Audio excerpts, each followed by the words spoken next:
Bienvenidos a Audible. ADN presenta La Biblioteca de la Medianoche, escrito por Matt Haig y narrado por Conchi Ramírez de Haro. Nunca podré ser todas las personas que quiero ser, ni vivir todas las vidas que quiero vivir. Jamás podré aprender a hacer todas las cosas que quiero aprender a hacer. ¿Y por qué quiero? Quiero vivir y sentir todas las tonalidades, matices y variaciones de la experiencia mental y física que sea posible. Sylvia Plath. Entre la vida y la muerte hay una biblioteca, dijo, y los estantes de esa biblioteca son infinitos. Cada libro da la oportunidad de probar otra vida que podrías haber vivido y de comprobar cómo habrían cambiado las cosas si hubieras tomado otras decisiones. ¿Habrías hecho algo de manera diferente si hubieras podido? Una conversación sobre la lluvia. 19 años antes de que decidiera morir, Nora Sid se encontraba en la cálida y pequeña biblioteca del Instituto de Enseñanza Secundaria de Hazelden, en la ciudad de Belfort.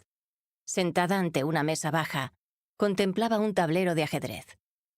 «Nora, querida, es natural que te preocupes por tu futuro», le dijo la bibliotecaria, la señora Elm, con los ojos brillantes como la escarcha bajo los rayos del sol. La señora Elm hizo el primer movimiento, haciendo saltar uno de sus caballos por encima de los perfectamente alineados peones blancos.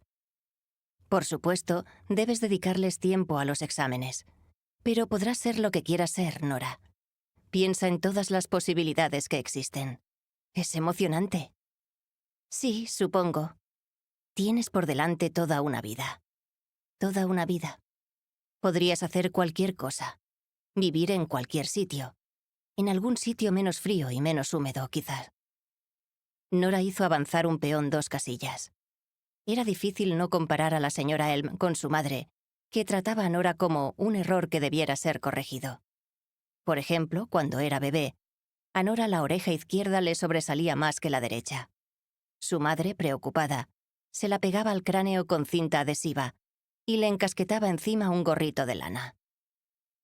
«Yo odio el frío y la humedad», añadió la señora Elm para dar énfasis a su propuesta anterior. La señora Elm vestía un jersey de cuello vuelto color verde oscuro y tenía el pelo canoso y corto. Su rostro, de forma ovalada, hacía gala de algunas arrugas no demasiado profundas y una expresión amable. Era bastante mayor, pero resultaba ser quien mejor conectaba con Nora en todo el instituto. La señora Elm siempre pasaba el recreo de la tarde en la pequeña biblioteca, hasta los días de sol. «El frío y la humedad no siempre van de la mano», explicó Nora. «La Antártida es el continente más seco de la Tierra. Técnicamente es un desierto. Vaya, ese sitio encajaría contigo, ¿no te parece? Creo que no está lo bastante lejos. Bueno, quizá debieras hacerte astronauta y viajar por la galaxia». Nora sonrió. «La lluvia es aún peor en otros planetas. ¿Peor que en el condado de Bedfordshire? En Venus es puro ácido». La señora Elm se sacó un pañuelito de papel de la manga y se sonó la nariz con delicadeza. «¿Ves? Con un cerebro como el tuyo se puede conseguir cualquier cosa». Al otro lado de la ventana, moteada de lluvia, Nora vio a un niño rubio pasar corriendo. Lo reconoció. Estaba 2 cursos por debajo de ella. Perseguía a alguien, o quizá lo perseguían. Desde que el hermano de Nora se marchara, ella se había sentido un poco desprotegida ahí fuera. La biblioteca era un pequeño refugio de civilización. «He dejado de ir a nadar, y mi padre cree que lo estoy tirando todo por la borda». «Bueno, no me corresponde a mí decirlo, ni mucho menos, pero hay muchas más cosas en el mundo aparte de nadar muy rápido. Tienes por delante un montón de vidas posibles. Como te dije la semana pasada, podría ser glacióloga. He estado investigando y la...» Y entonces sonó el teléfono. «Un momento», dijo la bibliotecaria con voz calma. «Tengo que cogerlo». Nora se quedó mirando a la señora Elm hablar al auricular. «Sí, aquí la tengo». A la bibliotecaria, de repente, Se le desencajó la cara. Se volvió para no ver a Nora, pero sus palabras eran perfectamente audibles en la silenciosa estancia. Oh, no. No. Dios mío. Sí, por supuesto. 19 años más tarde. El hombre de la puerta. 27 horas antes de que decidiera morir, Nora Sid se sentó en su astroso sofá para volver a hacer desfilar ante sus ojos, en su teléfono, las vidas felices de los demás, esperando que algo ocurriese. De repente, de la nada, algo ocurrió. Alguien, por alguna razón ignota, había tocado a su timbre. Se preguntó por un momento si debía abrir la puerta. Después de todo, ya se había puesto ropa cómoda, aunque fueran solo las 9. Le daba vergüenza salir con su camiseta talla XXL, que decía «Sé bioagradable», y sus pantalones de pijama de cuadros escoceses. Se puso las zapatillas de andar por casa, para estar mínimamente presentable, y descubrió que en la puerta había un hombre al que reconoció enseguida.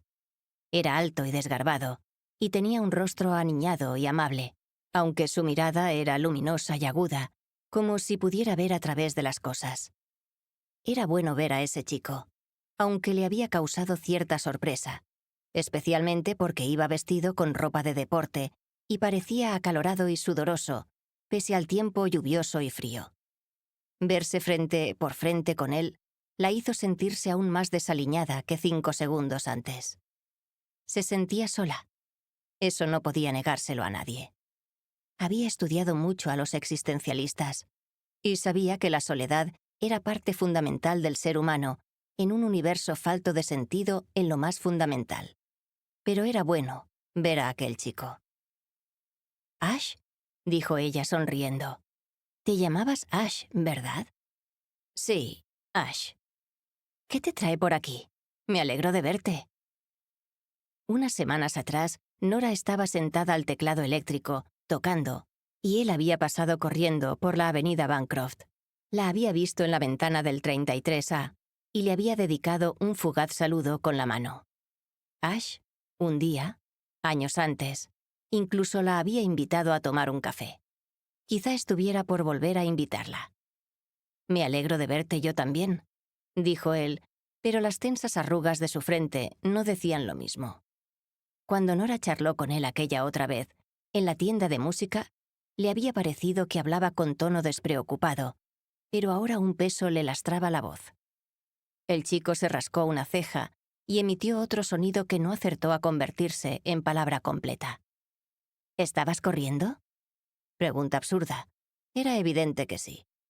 Pero al chico pareció aliviarle por un momento poder hablar de algún asunto trivial. «Sí, voy a hacer la media maratón de Bedford. Es el domingo que viene». «Oh, qué bien. Estupendo. Yo me propuse también hacer una media maratón, pero luego recordé que odio correr».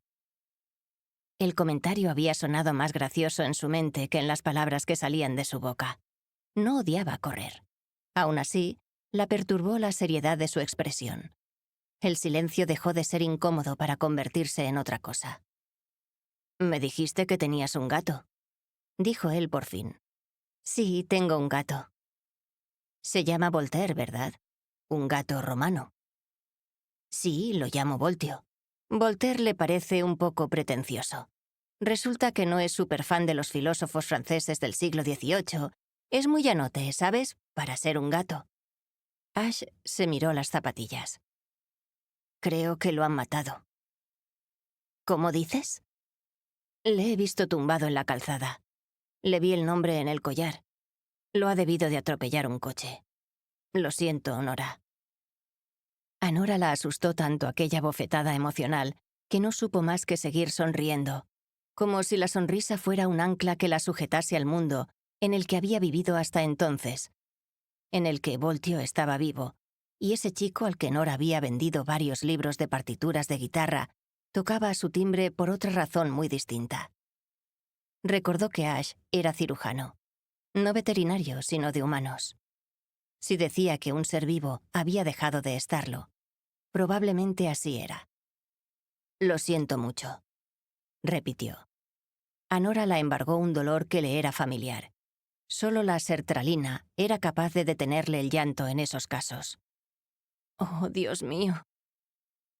Salió resollando a las húmedas losas de cemento resquebrajado de Bancroft Avenue y vio a la pobre criatura peluda, color azafrán, echada junto al bordillo, sobre el asfalto reluciente por la lluvia.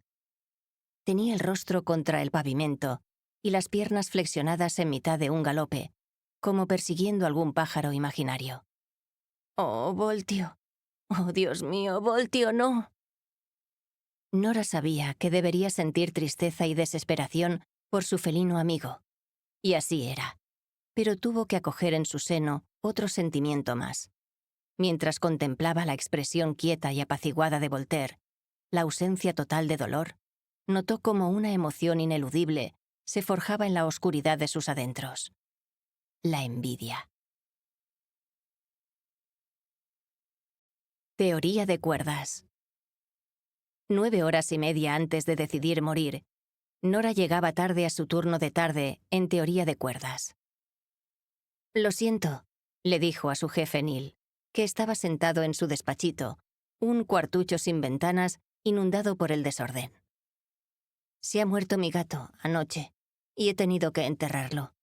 Bueno, me ayudó alguien, pero entonces me quedé sola en mi apartamento y no pude dormir y se me olvidó poner la alarma y me he despertado a las 12 y he tenido que darme muchísima prisa».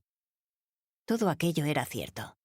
Nora imaginó su aspecto desde fuera y supuso que serviría para apuntalar su relato. La cara sin maquillar, una desaliñada cola de caballo hecha a la carrera y el mismo peto de pana verde de segunda mano que llevaba poniéndose toda la semana para ir a trabajar y que le daba un aire de desesperación cansada. Neil levantó la mirada de la pantalla del ordenador y se reclinó en la silla.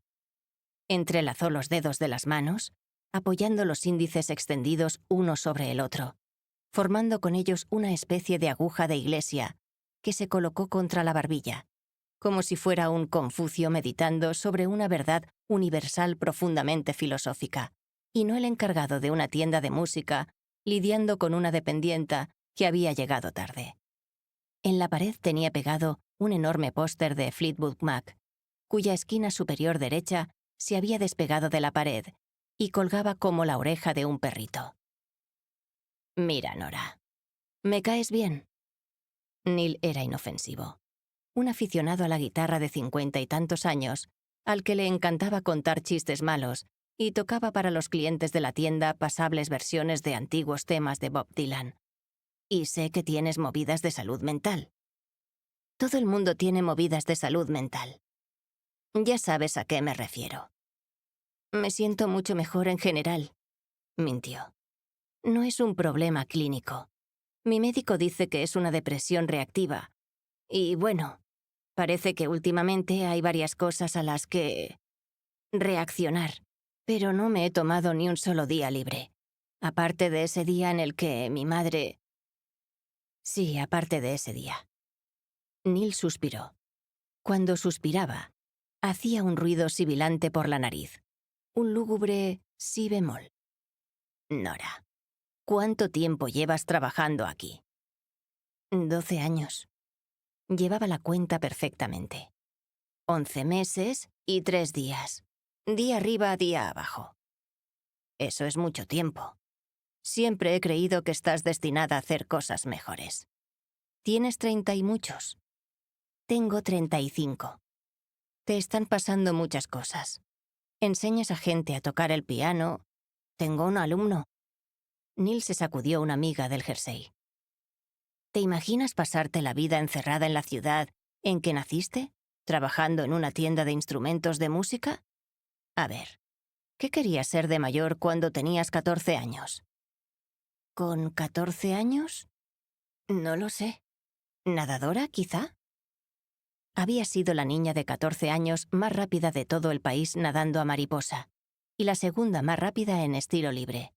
Se recordó en pie en el podio, en un campeonato nacional de natación. ¿Y qué pasó? Recurrió a la explicación corta. Era mucha presión. Pero la presión es la que nos hace lo que somos. Empiezas siendo carbón y terminas convertido en diamante. Nora decidió no matizar los conocimientos de Neil sobre mineralogía. No le dijo que, si bien el carbón y el diamante son ambos carbono, el carbón es demasiado impuro como para convertirse jamás en diamante, por mucha presión que se le aplique. La ciencia dice que uno empieza siendo carbón y termina siendo carbón. Quizá esa sea la lección vital que había que aprender. Se atusó un mechón suelto de su pelo negro como el carbón y trató de sujetarlo con el coletero. ¿A qué te refieres, Neil? Nunca es demasiado tarde para perseguir un sueño. Para perseguir ese sueño en concreto, el de nadar, desde luego que lo es. Nora, eres una persona muy cualificada. Tienes un grado en filosofía. Nora se miró la verruga que tenía en el dorso de la mano. Aquella verruga había pasado por todo lo que había pasado ella. Y ahí seguía, indiferente a todo, dedicándose a lo suyo, a ser verruga. No es que en Bedford haya una demanda masiva de filósofos, a decir verdad, Neil. Fuiste a la universidad, viviste un año en Londres y volviste. No se me presentaron muchas opciones. Nora no quería hablar sobre su madre muerta, ni tampoco sobre su ex Dan.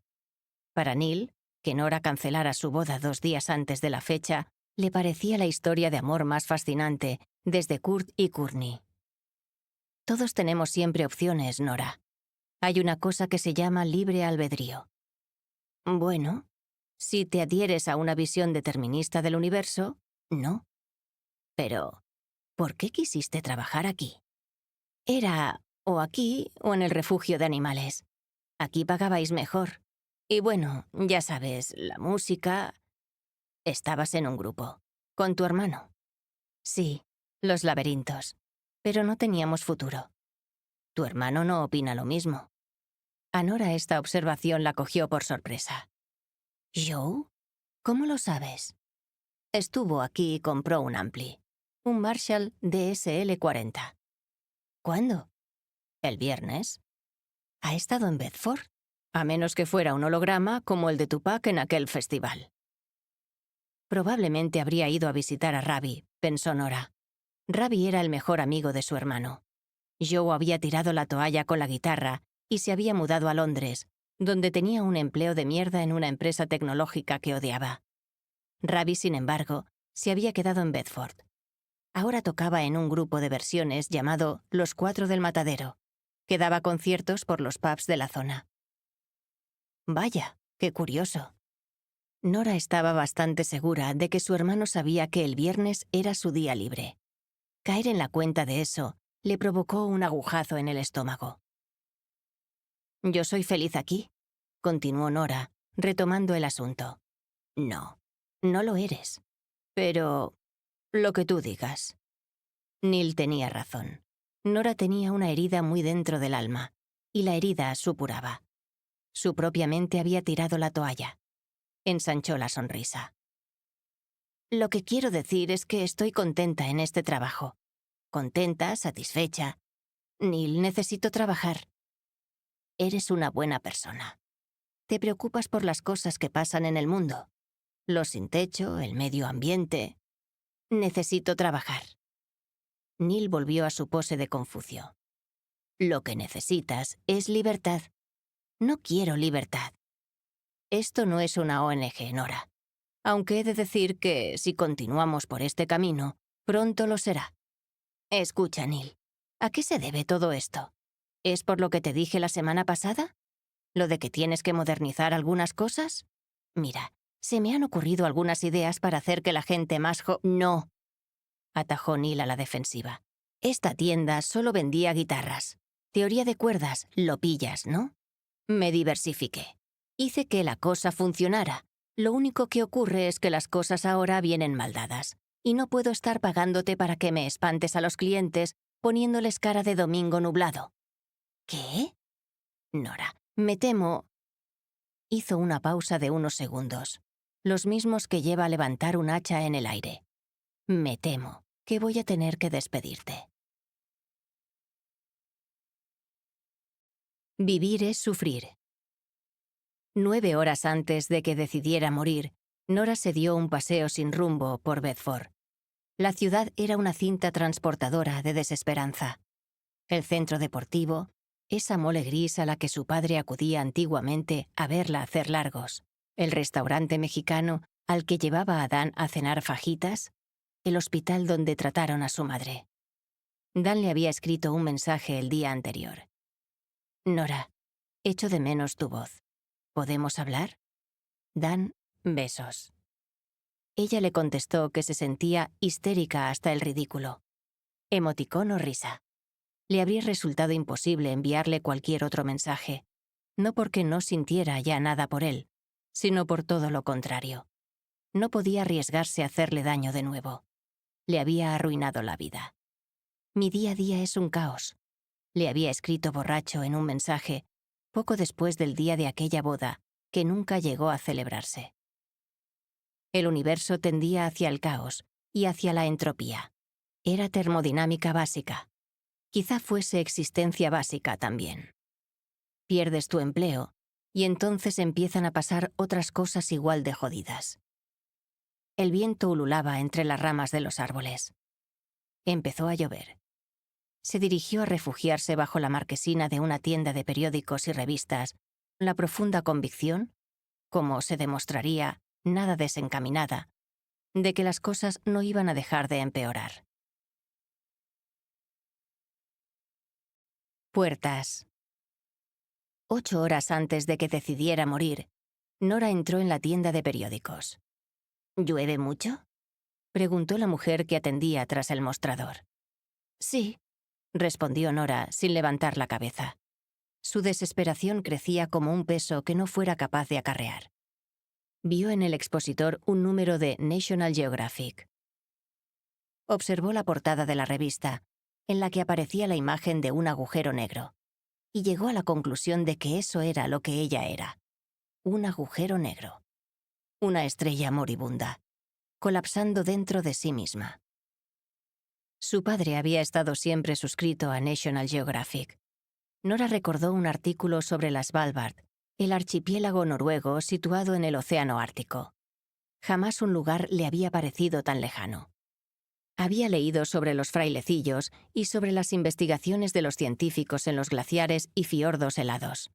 Entonces, alentada por la señora Elm, decidió que quería ser glacióloga. Nora vio la silueta desmañada y encorvada del amigo de su hermano, un antiguo compañero del grupo musical, en el que ella también tocaba, junto al expositor de revistas de música. Ravi estaba enfrascado en un artículo.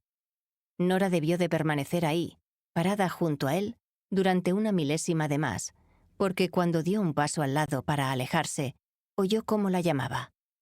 ¿Nora? «Ay, Ravi, hola. Me han dicho que estuvo Joe en Bedford el otro día». «Sí», respondió él con un breve asentimiento. ¿Lo viste?» «Sí, sí que lo vi». A continuación se hizo un silencio que Nora sintió como un dolor. No me dijo que iba a venir. Pasó un momento, fue improvisado. ¿Está bien? Ravi volvió a guardar silencio. A Nora, tiempo atrás, le cayó bien Ravi. Había sido un amigo leal de su hermano. Pero como ocurría con Joe, se levantaba entre ellos una especie de barrera. No se habían separado de la mejor manera. Cuando Nora le dijo que tenía que dejar el grupo, él lanzó con fuerza las baquetas contra el suelo y salió dando zancadas del local de ensayo. Creo que está deprimido. A Nora le pesó en la mente la idea de que su hermano pudiera sentir lo mismo que ella. No es él mismo, continuó Ravi con voz enojada. Va a tener que dejar esa caja de zapatos en la que vive en Shepherd's Bush y olvidarse de tocar la guitarra principal en un grupo de rock de éxito. Por cierto, yo también estoy arruinado. Hoy por hoy los conciertos en pubs no rentan nada. Hasta cuando aceptas limpiar los baños después de tocar. ¿Has limpiado los baños de un pub alguna vez, Nora? Yo también estoy pasando una época de mierda. Parecen las Olimpiadas de la desgracia. Ravi hizo algo a medio camino entre toser y reírse. Sus rasgos se endurecieron momentáneamente. Perdona, Me has emocionado. ¿Quieres que toque algo triste de fondo? Nora no estaba de humor. ¿A qué viene la broma? ¿Es por lo de los laberintos? ¿Todavía? Para mí significaba mucho. Y para tu hermano también. Para todos. Teníamos un contrato con la Universal al alcance de la mano. Un disco, sencillos, una gira, promoción. Podríamos habernos convertido en Coldplay. Tú odias Coldplay. Eso es lo de menos. Podríamos estar ahora mismo en Malibú. Pero no. Estamos en Bedford. No. La verdad es que a tu hermano no le apetece verte todavía. Yo estaba teniendo ataques de pánico, Ravi. Habría terminado decepcionando a todo el mundo, de todos modos. Le dije a la discográfica que firmara con vosotros. Yo estuve de acuerdo en escribir las canciones. No es mi culpa que fuera a casarme. Estaba con Dan. Era o una cosa u otra. Sí, claro. ¿Y cómo te fue con él? Ravi, eso no es justo. Justo. Qué gran palabra. La mujer del mostrador nos miraba embobada. Los grupos musicales no duran. Habríamos sido lluvia de estrellas, antes incluso de empezar. Las lluvias de estrellas son preciosas. Venga ya. Tú sigues tocando con Dina, ¿no? Sí. Y podría seguir con Dina, pero también continuar tocando en un grupo musical de éxito y ganar dinero. Tuvimos la oportunidad ahí mismo, insistió, señalándose la palma de la mano. Nuestras canciones eran fuego. Nora se sintió mal consigo misma por corregir para sus adentros ese nuestras por un mis. No creo que tu problema fuera el pánico escénico o el miedo a casarte. Creo que tu problema era el miedo a la vida. Aquello le dolió. Esas palabras le habían sacado todo el aire de los pulmones. Y yo creo que el tuyo, replicó ella con voz temblorosa, es culpar a los demás por tu vida de mierda. Ravi asintió con la cabeza, como si hubiese recibido una bofetada.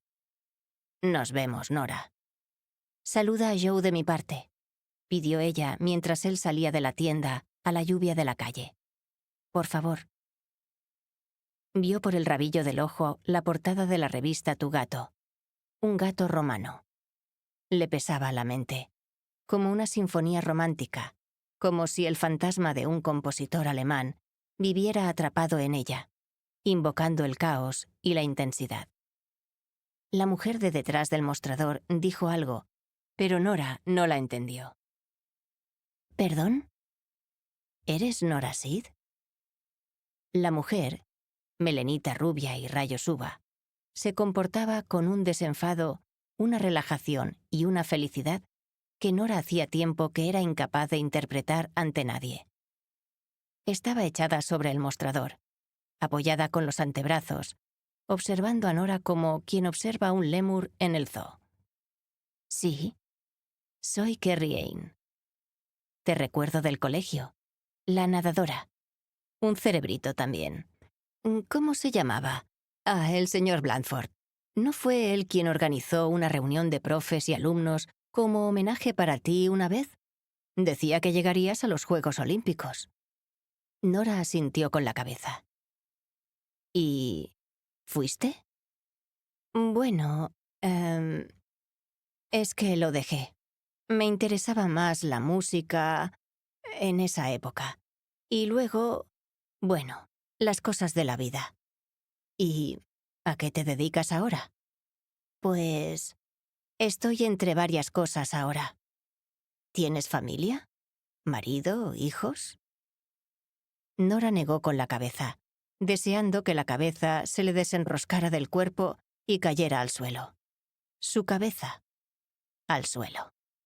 Para no tener que mantener nunca más una conversación con una extraña. Pues no te entretengas, que se te va a pasar el arroz. Tengo 35. Deseo que Izzy estuviera allí. Izzy jamás toleraba ese tipo de comentarios de mierda. Y no estoy segura de que quiera... Jake y yo éramos como conejos, pero bueno, llegó el momento de parar. 2 diablillos tenemos. Merece la pena, ¿sabes? Una se siente completa. Mira, Te enseño una foto.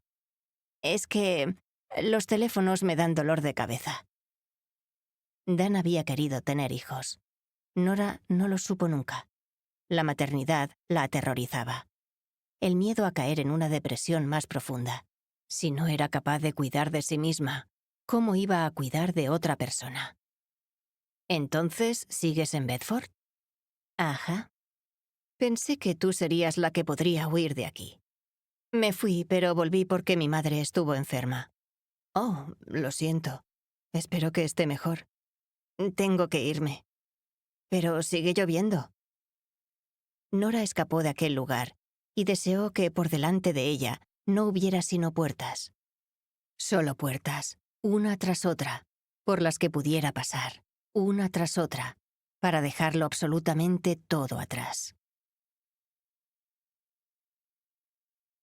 ¿Cómo ser un agujero negro?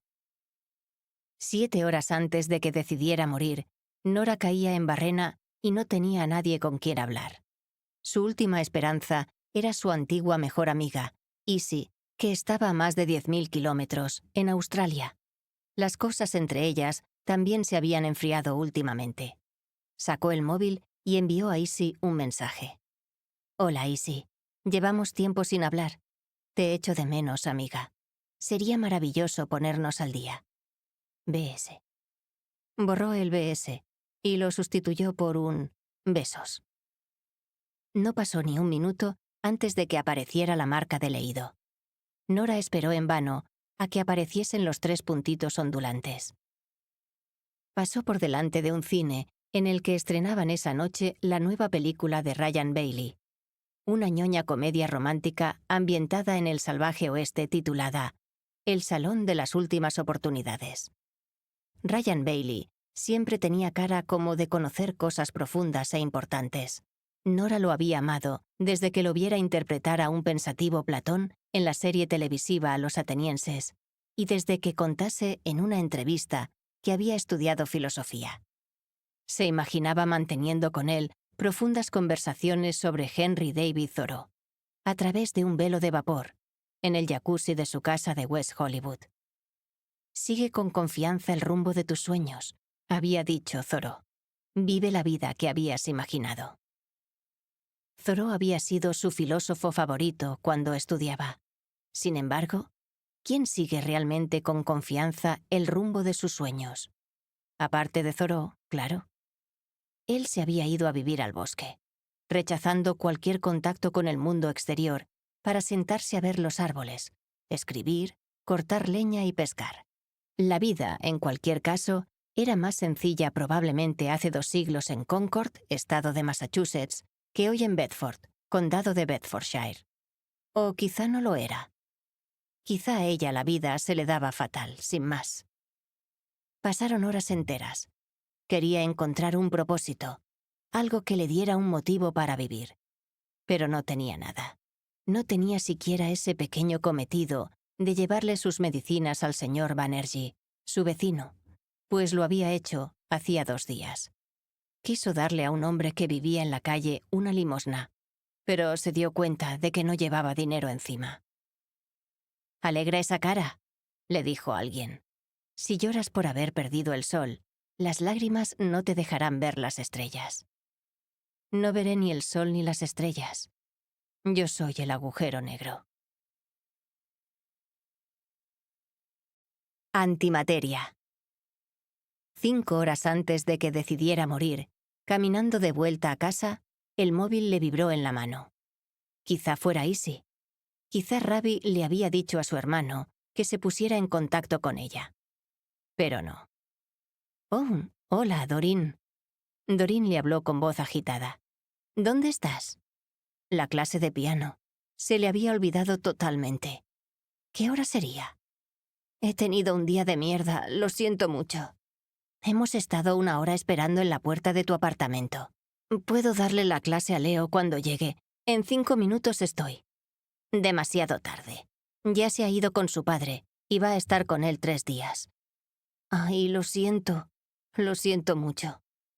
Nora se deshizo en una cascada de disculpas. Se notaba ahogándose en sí misma. «Si he de serte sincera, Nora, Leo está pensando en dejarlo. Pero se le da muy bien. Lo ha disfrutado mucho, pero tiene demasiadas cosas que hacer. Exámenes, amigos, fútbol. No puede con todo. Tiene mucho talento, de verdad. He conseguido que toque cosas de Chopin. Imagínate, por favor. Un suspiro profundo, profundísimo del otro lado del hilo. Adiós, Nora. Nora imaginó que el suelo se abría a sus pies, y ella caía a través de la litosfera y el manto, descendiendo sin freno hasta el núcleo, y el peso terminaba comprimiéndola hasta convertirse en un metal duro e insensible. 4 horas antes de que decidiera morir, Nora pasó junto a su anciano vecino, el señor Banerjee. El señor Banerjee tenía 84 años. Era frágil, pero había recuperado alguna movilidad desde su operación de cadera. «Hace un tiempo de perros, ¿verdad?» «Sí», masculló Nora. El señor Banerjee escudriñó el macizo de flores que tenía frente a la puerta de su casa. «Pero mira, los iris han florecido». El anciano observó los puñados de flores moradas, forzando una sonrisa mientras ella se preguntaba qué tipo de consuelo podían ofrecer esas flores. El señor Banerjee miraba con ojos cansados desde detrás de sus gafas. Estaba en el umbral de su puerta, palpándose los bolsillos en busca de sus llaves. Llevaba una botella de leche en una bolsa de plástico que parecía pesarle demasiado. Era raro verlo fuera de su casa. Una casa que ella había visitado durante su primer mes en aquel apartamento, para ayudarle a hacer una compra por Internet. «Ah», dijo él, «tengo algunas buenas noticias. Ya no va a hacer falta que me traigas los medicamentos. El mancebo de la farmacia se ha mudado por esta zona y dice que me los puede acercar». Nora intentó responder algo, pero no le salieron las palabras. No acertó más que asentir con la cabeza. El anciano se las arregló para abrir la puerta por fin y la cerró tras de sí para encerrarse en aquel santuario dedicado a su querida esposa muerta. Listo. Nadie la necesitaba. Se sentía un ser superfluo en el universo. Una vez en su apartamento, el silencio se le hizo más estruendoso que cualquier ruido. Olía a comida de gato. Seguía viendo en el suelo un cuenco medio lleno con comida de Voltaire. Se sirvió un vaso de agua y se tomó con él 2 antidepresivos. Se quedó contemplando el resto de pastillas, haciéndose preguntas. 3 horas antes de que decidiera morir, todo su ser se dolía en un lamento arrepentido, como si la desesperación que embargaba su mente se le hubiera instalado también en el pecho, en los brazos y en las piernas. Como si hubiera colonizado todos los rincones de su cuerpo. Ese lamento la llevó a pensar que todo el mundo estaba mejor sin ella. Cuando te acercas a un agujero negro, su tirón gravitacional te arrastra sin remedio a su oscura y lúgubre realidad. Aquella realidad se le antojó una especie de calambre mental incesante, demasiado incómodo como para soportarlo, y demasiado intenso como para no prestarle atención.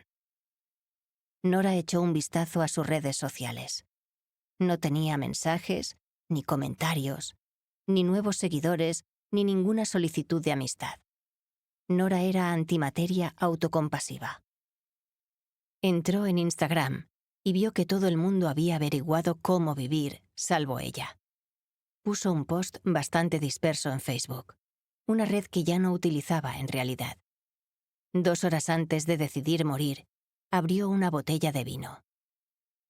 Los viejos libros de texto de filosofía la miraban desde los estantes, accesorios fantasma de sus tiempos universitarios, cuando la vida todavía ofrecía posibilidades. Una planta de yuca y 3 diminutos cactus en sendos tiestos de plástico. Imaginó vivir la vida desde un tiesto, ser una forma de vida no sintiente. Probablemente, todo sería más fácil. Se sentó ante el pequeño teclado eléctrico, pero no tocó nada. Se imaginó junto a Leo, enseñándole el preludio en mi menor de Chopin. Los momentos felices pueden provocar dolor si se les da tiempo. Había un viejo cliché sobre los músicos, según el cual en un piano no hay notas equivocadas. Su vida, sin embargo, había devenido una cacofonía de sinsentidos. Una pieza que podría haber desembocado en maravillosos finales, pero se había convertido en un callejón sin salida. Nora fijó la mirada en el espacio. El tiempo se le escurría entre los dedos. Tras el vino, la lucidez la golpeó con toda claridad. Ella no estaba hecha para esta vida. Todos los pasos dados habían desembocado en error, y todas las decisiones tomadas habían traído consigo un desastre. Cada día, una retirada de aquello que había imaginado ser.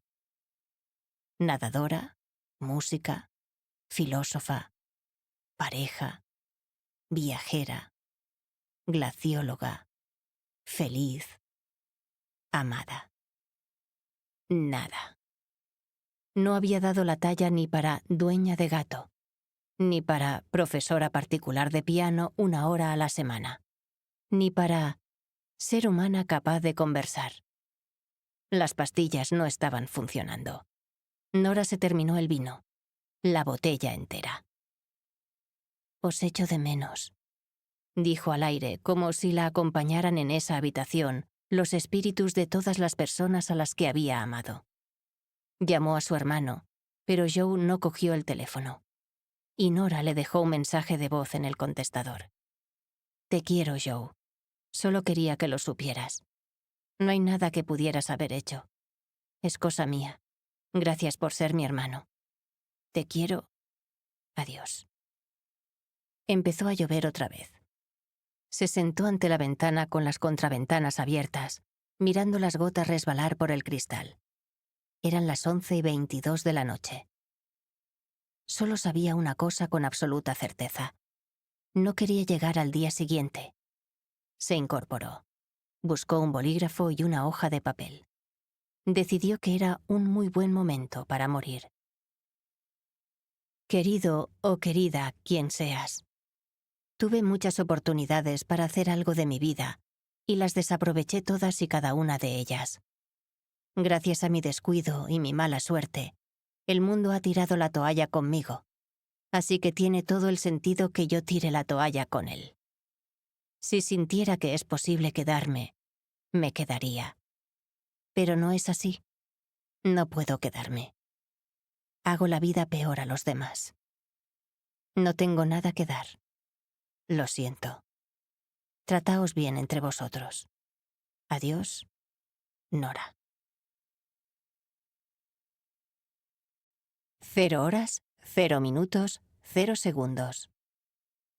En un primer momento, la niebla era tan espesa que no se veía nada. Poco a poco, distinguió a un lado u otro de ella una serie de pilares. Nora se encontraba en mitad de un camino flanqueado por una especie de columnata. Los pilares eran de un color grisáceo, como el del cerebro, con motas de azul resplandeciente. Los vapores se disiparon como espíritus que quisieran escapar sin ser vistos, y emergió de entre ellos, allá adelante, un contorno. Un contorno rectangular, sólido. El contorno de un edificio, del tamaño de una iglesia o de un supermercado pequeño. Tenía la fachada de piedra, del mismo color que los pilares, con una gran puerta central de madera y un tejado pretencioso, decorado con intrincado detalle, y un majestuoso reloj en el hastial, los grandes números romanos pintados en negro. Sus manecillas marcaban medianoche. Altas y oscuras ventanas de arco ojival, ribeteadas de ladrillo, se abrían en la fachada principal, equidistantes unas de otras. Cuando miró la primera vez le pareció que eran 4, pero un momento después vio que eran 5. Debía de haberlas contado mal. Como no había nada más alrededor y no tenía ningún otro lugar al que ir, Nora dio un cauto paso hacia el edificio. Consultó la pantalla digital de su reloj de muñeca. 00:00:00. Medianoche, tal y como marcaba el reloj del edificio. Nora esperó al siguiente segundo, pero este no llegó. Fue acercándose al edificio, empujó la puerta de madera, traspuso el umbral, pero los guarismos de la pantalla no cambiaban. O algo iba mal en el reloj, ¿O algo iba mal en el tiempo? Dadas las circunstancias, podían ser ambas cosas. ¿Qué está ocurriendo?, se preguntó. ¿Qué coño es todo esto? Quizá aquel lugar ocultase algunas respuestas, pensó mientras cruzaba el umbral de la puerta. El interior estaba bien iluminado y el suelo era de una piedra de color claro, entre amarillo suave y color arena, como las páginas de un viejo libro. Las ventanas que había visto desde fuera no aparecían en el interior. De hecho, aunque solo se había adentrado unos pocos pasos, las paredes habían desaparecido completamente, reemplazadas por estanterías llenas de libros. Pasillos y pasillos de estanterías de suelo a techo se extendían perpendicularmente a un lado y otro de un amplio corredor central que Nora ya enfilaba. Se asomó a uno de los pasillos y contempló boquiabierta la aparente infinitud de libros. Había libros por todas partes, colocados sobre estantes tan delgados que parecían invisibles. Todos tenían el lomo de color verde, de tonos variopintos. Algunos eran de un verde lodoso de pantano, otros de un verde amarillento claro, otros de un esmeralda intenso, otros del color lujuriante del césped de verano.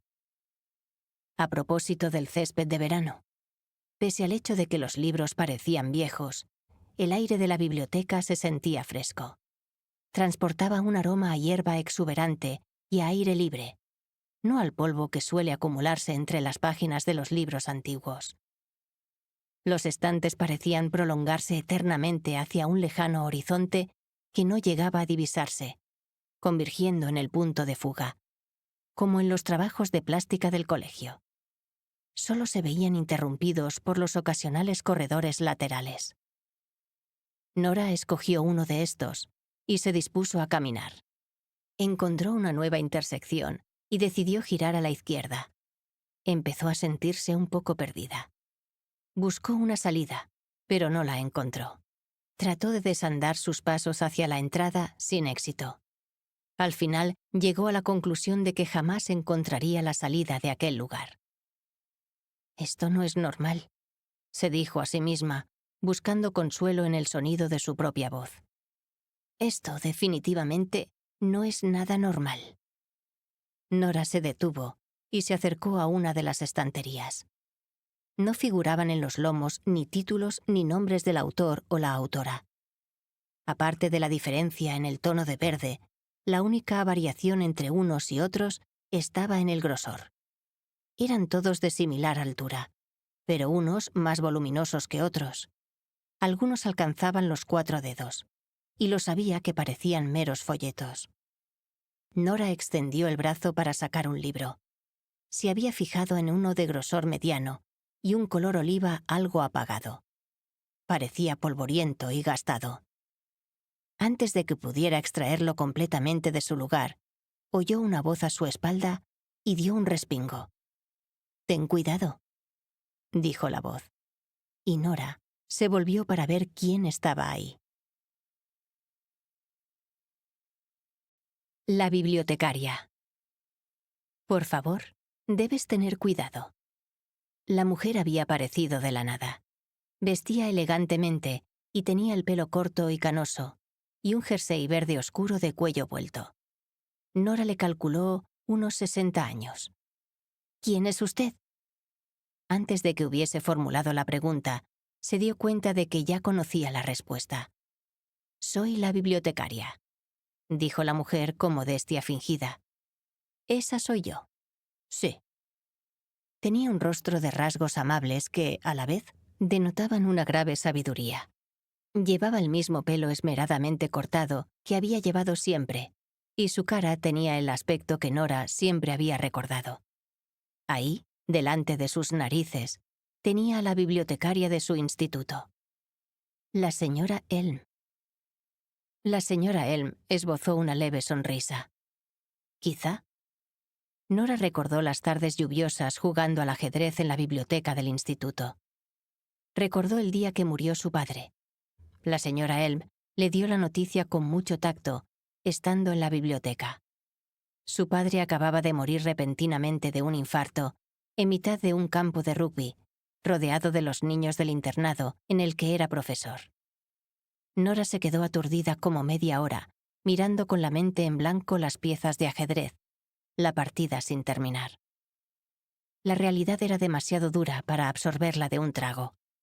La noticia no tardó, sin embargo, en golpearla de nuevo, esta vez desde el flanco y con más fuerza, sacándola bruscamente de la realidad que había venido transitando hasta ese momento.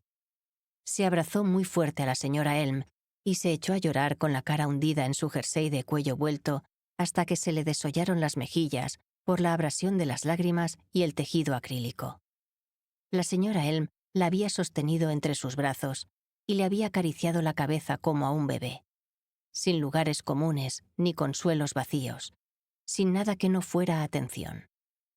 Recordó la voz de la señora Elm diciéndole en ese momento: «Las cosas irán mejor, Nora. Todo estará bien». Pasó una hora hasta que la madre de Nora fue a recogerla. Su hermano iba en el asiento de atrás como anestesiado. Había fumado, se notaba. Nora se sentó delante, junto a su madre, que conducía muda y temblorosa, y le decía que la quería, sin recibir ninguna respuesta. «¿Qué lugar es este? ¿Dónde estoy?» La señora Elm esbozó una sonrisa formal. «En una biblioteca. ¿Cómo no? Esta no es la biblioteca del instituto. Y no se puede salir. ¿Estoy muerta? ¿Es esto la otra vida?» «No exactamente», dijo la señora Elm. «No lo entiendo». «Deja que te explique entonces». La biblioteca de la medianoche. Mientras hablaba, los ojos de la señora Elm cobraron vida, centelleando como dos charcos a la luz de la luna. «Entre la vida y la muerte hay una biblioteca», dijo. «Y los estantes de esa biblioteca son infinitos. Cada libro da la oportunidad de probar otra vida que podrías haber vivido y de comprobar cómo habrían cambiado las cosas si hubieras tomado otras decisiones. ¿Habrías hecho algo de manera diferente si hubieras podido?» «¿Estoy muerta entonces?», preguntó Nora. La señora Elm negó con la cabeza. «No. Escucha atentamente. Estás entre la vida y la muerte», explicó, haciendo un vago gesto con la mano en dirección al pasillo y la distancia. «La muerte está fuera». «Bueno, pues ahí es donde debería ir, porque lo que quiero es morirme», repuso Nora y echó a andar. Pero la señora Elm volvió a negar con la cabeza. «La muerte no funciona así». «¿Por qué no?» «Una no va a la muerte. La muerte viene a una». Parecía que ni siquiera morir se le daba bien a Nora. Era una sensación familiar, la de sentirse incompleta en casi todos los sentidos posibles. Un rompecabezas humano sin terminar. Una vida inconclusa y una muerte inconclusa también. «Pero, ¿por qué no estoy muerta? ¿Por qué la muerte no ha venido a mí? Le he enviado una invitación. Quería morirme. Pero aquí sigo, existiendo. Sigo teniendo conciencia de las cosas».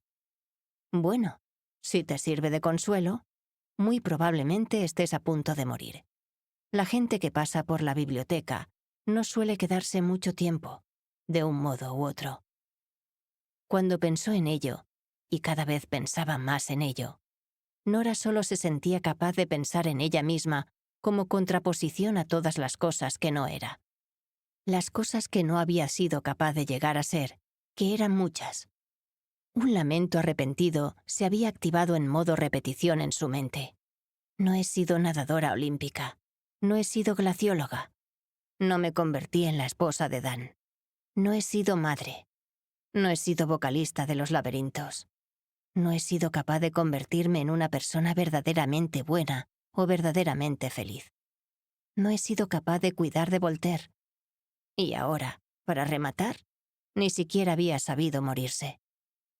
Era realmente lamentable pensar en la cantidad de oportunidades que había desperdiciado.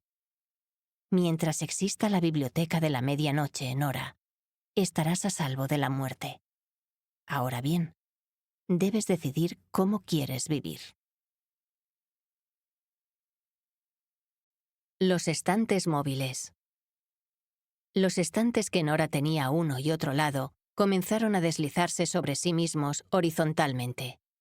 Era posible, de hecho, que no estuvieran moviéndose los estantes, sino los libros en sí, y no estaba claro cómo ni por qué. No había ningún mecanismo visible que permitiese ese movimiento, y no se veían ni se oían libros cayendo al suelo al final, o más bien al principio, de esos estantes.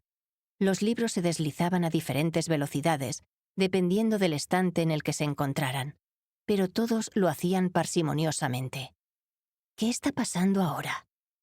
La señora Elm se enderezó y endureció la expresión, hundiendo un poco el mentón en la escotadura del cuello. Dio un paso más cerca de Nora y unió las palmas de las manos. Querida, es hora de empezar. ¿Empezar el qué? Si no es mucho preguntar. Verás, cada vida está conformada por muchos millones de decisiones, algunas importantes, otras banales. Cada vez que se elige una opción en lugar de otra, se produce un resultado diferente, una variación irreversible que a su vez conduce a otras variaciones. Estos libros son portales a todas las vidas que podrías estar viviendo. ¿Cómo?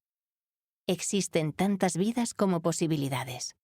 En cada una de ellas, tomas decisiones distintas. Y estas decisiones te conducen a diferentes resultados. Si en una de ellas haces una única cosa de manera diferente, la historia de esa vida será también diferente. Todas ellas se conservan en la biblioteca de la medianoche, y todas son tan reales como esta misma. ¿Vidas paralelas? No siempre son paralelas. Algunas son más bien perpendiculares. Así que, ¿quieres vivir alguna otra vida de tus vidas posibles? ¿Quieres hacer algo de manera diferente? ¿Hay algo que desees cambiar? ¿Hiciste algo mal? Esa última pregunta tenía fácil respuesta. Sí, absolutamente todo lo hice mal. Su respuesta pareció hacerle cosquillas en la nariz a la bibliotecaria. La señora Elm sacó ágilmente el pañuelo de papel que llevaba metido en la manga de su jersey de cuello vuelto, se lo llevó rápidamente a la boca y estornudó. «¡Jesús!», dijo Nora, viendo cómo el pañuelo desaparecía de entre las manos de la señora en cuanto hubo terminado de usarlo, merced a una extraña magia higiénica. «No te preocupes. Los pañuelos son como las vidas. Siempre hay más».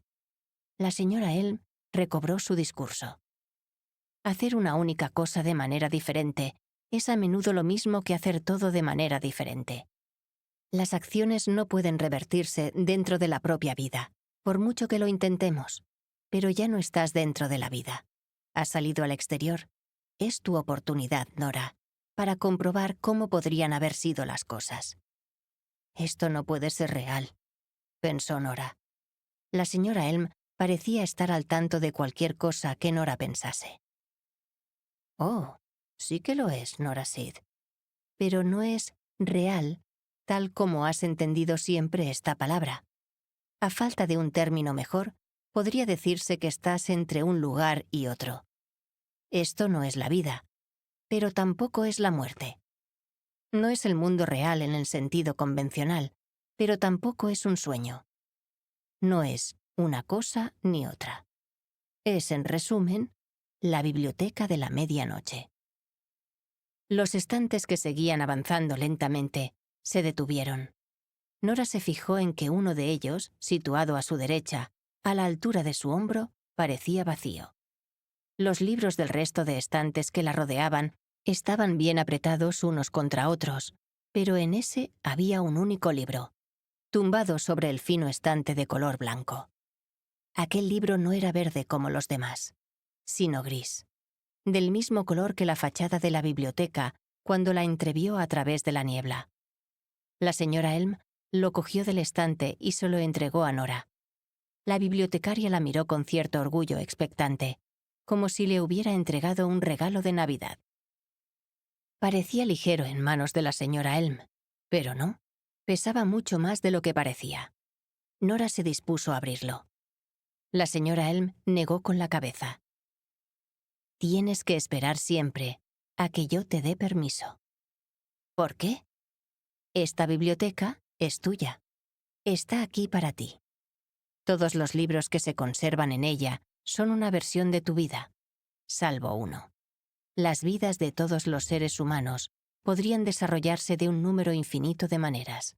¿Me explico? Estos libros que ves en todos estos estantes son tu vida, y todos comienzan en el mismo punto temporal, ahora mismo, a la medianoche del martes 28 de abril. Pero las posibilidades que ofrece la medianoche difieren mucho de un libro a otro. A veces, no siempre. Esto es una locura, sentenció Nora. ¿Todos los libros son mi vida salvo uno? ¿Cuál? ¿Este? Nora inclinó el libro de color gris piedra hacia la señora Elm. Esta enarcó una ceja.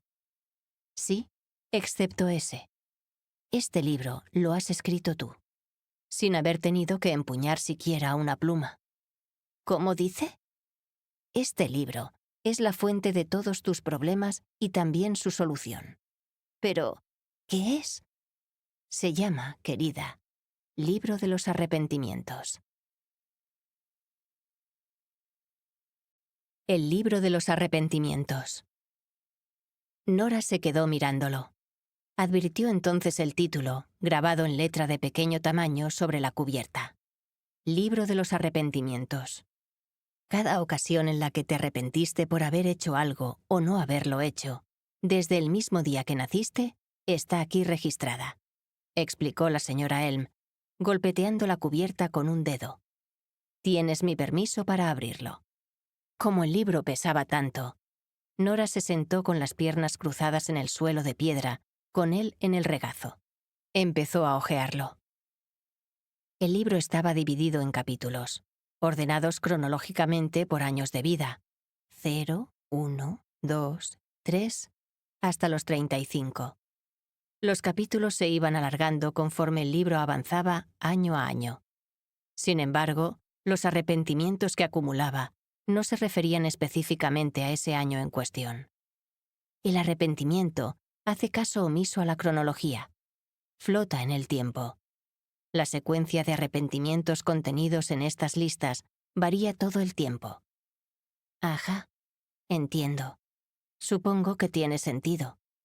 Nora se dio cuenta enseguida de que los arrepentimientos abarcaban desde cualquier minucia cotidiana, me arrepiento de no haber hecho ejercicio hoy, a cosas más sustanciales. Me arrepiento de no haberle dicho a mi padre que lo quería antes de que muriese. Había arrepentimientos de fondo recurrentes, que aparecían y reaparecían en múltiples páginas. Me arrepiento de no haber seguido en los laberintos. Defraudé a mi hermano. Me arrepiento de no haberme quedado en los laberintos. Me defraudé a mí misma. Me arrepiento de no haber hecho más por el medio ambiente. Me arrepiento de todo el tiempo que dediqué a las redes sociales. Me arrepiento de no haber ido a Australia con Izzy. Me arrepiento de no haberme divertido más cuando era joven. Me arrepiento de haber discutido tanto con papá. Me arrepiento de no haber trabajado con animales. Me arrepiento de no haber estudiado geología en la universidad en lugar de filosofía. Me arrepiento de no haber aprendido a ser una persona más feliz. Me arrepiento de sentirme tan culpable. Me arrepiento de haber tirado la toalla con los idiomas. Me arrepiento de no haber estudiado asignaturas de ciencias en el instituto. Me arrepiento de no haber sido glacióloga. Me arrepiento de no haberme casado. Me arrepiento de no haberme matriculado en ese máster en filosofía en Cambridge. Me arrepiento de no haberme cuidado más. Me arrepiento de haber ido a vivir a Londres. Me arrepiento de no haber ido a París a trabajar como profesora de inglés. Me arrepiento de no haber terminado la novela que empecé en la universidad. Me arrepiento de haberme marchado de Londres. Me arrepiento de tener un trabajo sin posibilidades de futuro. Me arrepiento de no haber sido mejor hermana. Me arrepiento de no haberme tomado un año libre después de la universidad. Me arrepiento de haber decepcionado a mi padre. Me arrepiento de enseñar piano en vez de tocarlo. Me arrepiento de haber sido tan desastre con el dinero. Me arrepiento de no vivir en el campo. Algunos arrepentimientos eran más leves que otros. Uno de ellos fluctuaba, pasando de ser prácticamente invisible a hacerse oscuro y pesado. Y a la inversa, como si se encendiera y apagara mientras lo contemplaba. Era el arrepentimiento de no haber tenido hijos todavía. Este arrepentimiento a veces lo es y a veces no, explicó la señora Elm, demostrando de nuevo que era capaz de leerle la mente. Algunos se comportan así. A partir de los 34 años, en el capítulo más largo al final del libro, aparecían muchos arrepentimientos referidos específicamente a Adán. Eran bastante fuertes y agudos, y resonaban en su cabeza como un acorde fortísimo en un concierto de Haydn. Me arrepiento de haber sido cruel con Dan. Me arrepiento de haber roto con Dan. Me arrepiento de no haber ido a vivir a un pub en el campo con Dan. Mientras leía, recordó al hombre con el que había estado a punto de casarse. Sobrecarga de arrepentimientos. Nora había conocido a Dan cuando compartía apartamento con Izzy en el barrio londinense de Tooting. Amplia sonrisa y barba recortada. Su aspecto le hacía pensar en un veterinario de serie de televisión. Un chico divertido, curioso. Bebía bastante, pero parecía inmune a las resacas. Había estudiado historia del arte y era capaz de dar a sus profundos conocimientos sobre Rubens y Tintoretto un uso de lo más inusitado, y llegó a dirigir las relaciones públicas de una marca de galletas proteínicas. Sin embargo, su sueño era muy distinto a todo aquello. Abrir un pub en el campo. Un sueño que quería compartir con ella, con Nora. Ella se dejó llevar por su entusiasmo y se comprometió con el proyecto. Pero de repente, un día se dio cuenta de que no quería casarse con él. En el fondo, tenía miedo de convertirse en lo que su propia madre había sido. No quería reproducir el matrimonio de sus padres.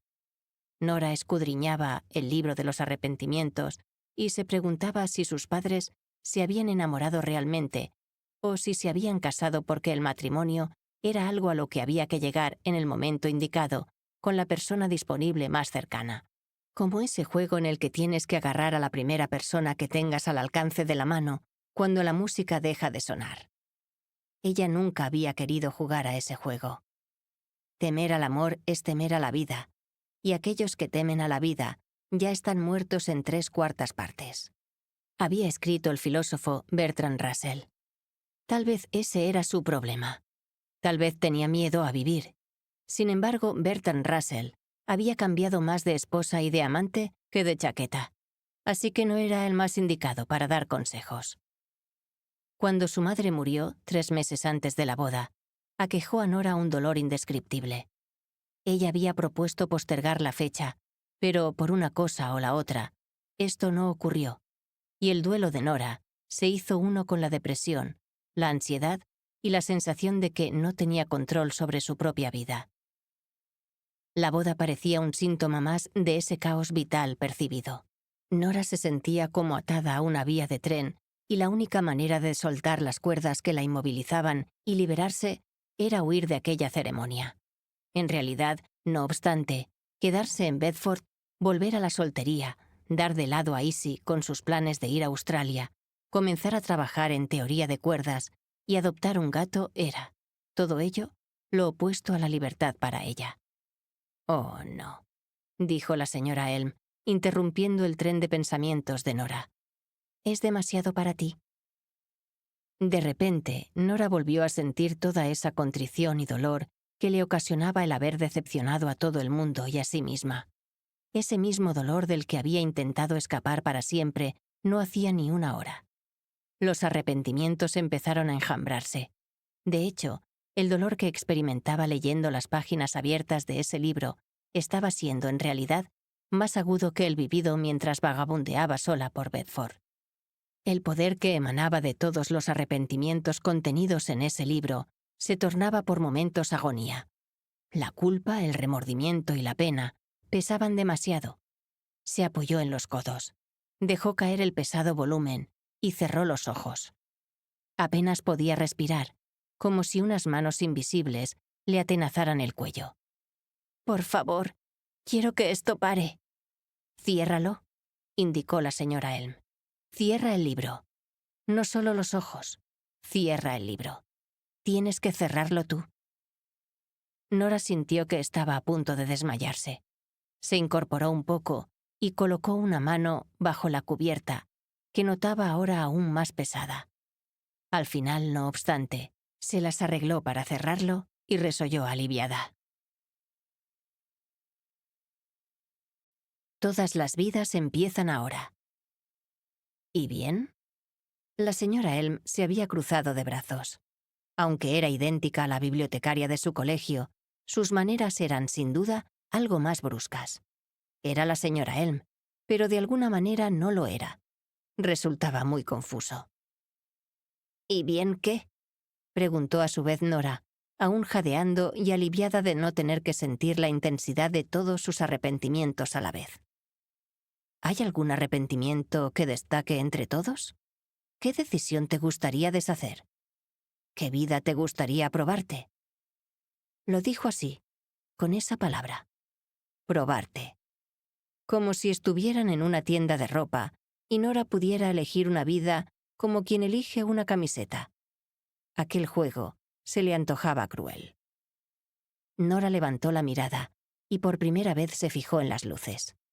Eran bombillas desnudas que colgaban del extremo de unos largos cables, los cuales descendían desde un techo totalmente anodino, de color gris claro. Sin embargo, no parecía apoyarse sobre muro alguno, sino que, como el suelo, se prolongaba eternamente. La cosa es que existe una posibilidad muy elevada de que tu vieja vida se haya terminado. Querías morir y es posible que así ocurra. Y tendrás que ir a algún lugar. Tendrás que aterrizar en algún sitio. En otra vida. Así que tienes que pensarlo muy bien. Esta biblioteca se llama la Biblioteca de la Medianoche, porque toda nueva vida ofertada aquí empieza a esta hora. Toda vida empieza ahora. Sí. Todos estos futuros. Eso es lo que encontrarás aquí.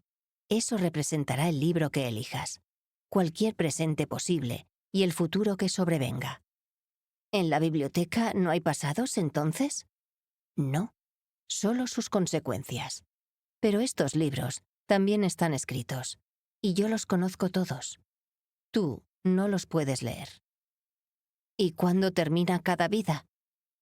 Puede durar segundos u horas, o días, meses o más. Si das con una vida que realmente quieres vivir, podrías vivirla hasta que mueras de vieja. Si realmente deseas con fervor vivir una vida determinada, no tienes que preocuparte. Podrás quedarte en ella como si hubieras estado siempre allí, porque, en alguno de los universos posibles, siempre has vivido en ella. No hay que devolver ningún libro al estante, por decirlo así. Esta biblioteca, más que prestar, regala. En el momento en que decidas que deseas esa vida, que la quieres de verdad, todo lo que alberga tu cabeza a día de hoy, incluida esta biblioteca de la medianoche, se terminará convirtiendo en un recuerdo tan vago e intangible que apenas serás capaz de recordarlo. Una de las bombillas parpadeó un par de veces. El único peligro, continuó la señora Elm con un tono más lúgubre, lo correrás mientras estés aquí. Entre vidas. Si pierdes la voluntad de seguir adelante, se verá afectada tu vida raíz, tu vida original. Y eso podría conducir a la destrucción de este lugar. Desaparecerías para siempre. Morirías. Y contigo, el acceso a este mundo de posibilidades. Pero eso es lo que quiero, precisamente. Quiero estar muerta. Por eso me tomé las pastillas. Quiero morir. Bueno, quizá. O quizá no. De hecho, aquí sigues. Nora trató de entender. Entonces, ¿cómo vuelvo a la biblioteca? ¿Y si me encuentro atrapada en una vida aún peor que la que he dejado? A veces puede ser muy sutil. Pero cuando sientas una decepción más o menos plena, regresarás. En ocasiones se trata de un sentimiento que va a más, otras llega de golpe. Si no ocurre, deberás mantenerte atenta, pero probablemente quiera decir que estás siendo feliz en esa vida. Es de cajón. Así que elige algo que habrías hecho de manera diferente. Para seguir escuchando este audiolibro gratuitamente, haz clic en el enlace de la descripción del vídeo. Podrás escucharlo sin coste con la prueba de 30 días de Audible.